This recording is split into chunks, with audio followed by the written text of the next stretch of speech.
Shalom, selamat malam Bapak Ibu Saudara-saudari yang dikasihi Tuhan. Jumpa kembali bersama saya Z Ferry dalam Renungan Malam Pendeta Dr. Erastus Sabdono. Malam hari ini berjudul Memasuki Area Bertuhan yang Benar. Di negara-negara yang pemerintahannya otoriter atau konsekuen menegakkan hukum, kita menjumpai kenyataan bagaimana masyarakat taat hukum. Tentu kehidupan masyarakat seperti ini menjadi tertib, bahkan sangat tertib. Dan itu menjadi irama hidup masyarakat. Sehingga pada akhirnya dengan tanpa paksaan, mereka telah memiliki sebuah kebiasaan hidup taat hukum. Tentu salah satu alasan mengapa mereka taat hukum adalah karena hukuman. Adanya sanksi terhadap kesalahan diterapkan secara konsekuen. Demikian juga kalau di dalam keluarga, di mana sang ayah atau sang ibu adalah orang tua yang tegas, bisa juga dikatakan keras, bahkan mungkin juga otoriter. Anak-anak menjadi patuh dan taat. Dan ketaatan itu menjadi irama hidup sejak kanak-kanak sampai dewasa. Tentu salah satu pemicu alasan mengapa taat adalah karena takut dihukum. Bagaimana sikap kita terhadap Allah? Di dalam 1 Petrus 1 ayat 16, firman Tuhan mengatakan, "Kuduslah kamu sebab aku kudus." Ayat sebelumnya tertulis, "Hiduplah sebagai anak-anak yang taat dan jangan turuti hawa nafsu yang menguasai kamu pada waktu kebodohanmu. Tetapi hendaklah kamu menjadi kudus di dalam seluruh hidupmu sama seperti Dia yang kudus, yang telah memanggil kamu.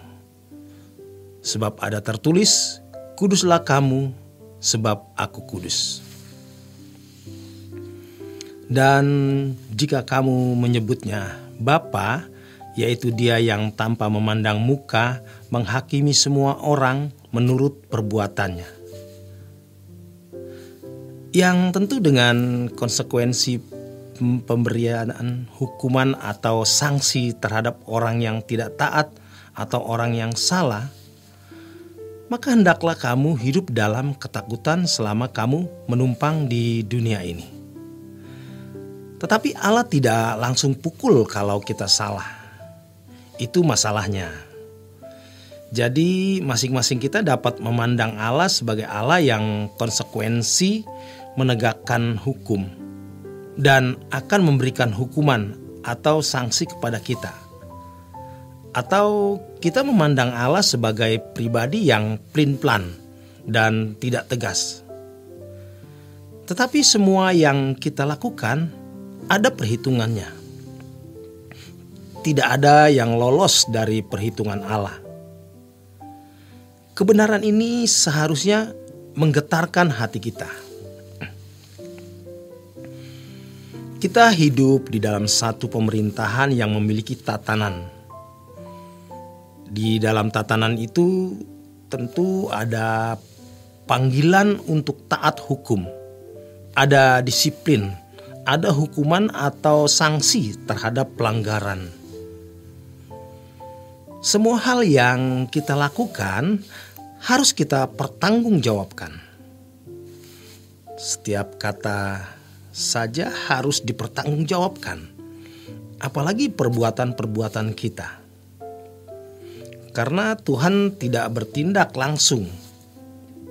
Banyak orang yang menjadi ceroboh, melakukan segala sesuatu dengan sembarangan, mengucapkan kata-kata dengan sembarangan. Padahal satu kata saja harus dipertanggungjawabkan. Apalagi kalimat. Apalagi sebuah pernyataan dari banyak kalimat yang menjadi data atau cerita. Di sini kita sering meleset.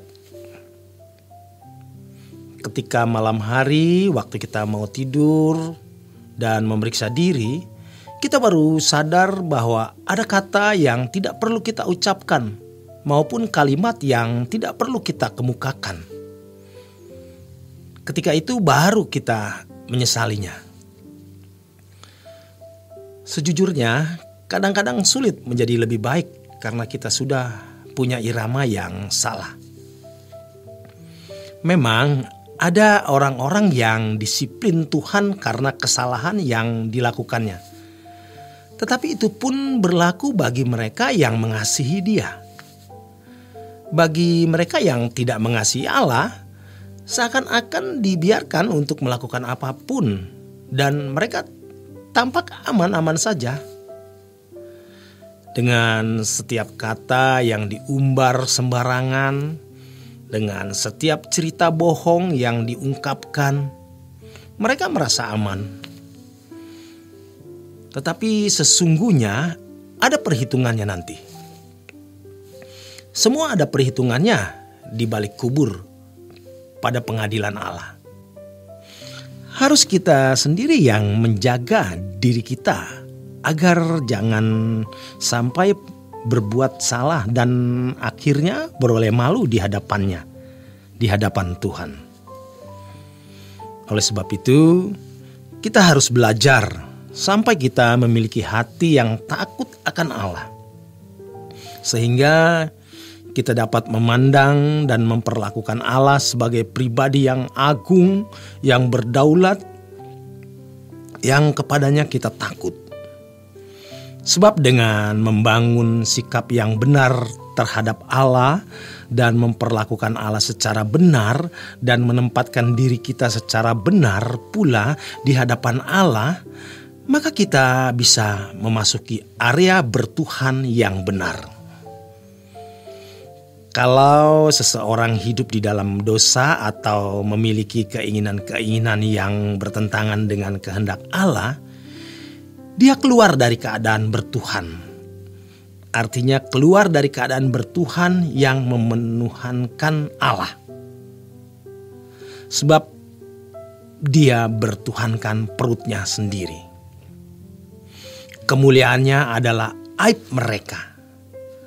Seperti yang dikatakan dalam Filipi 3 ayat 18 sampai dengan 20.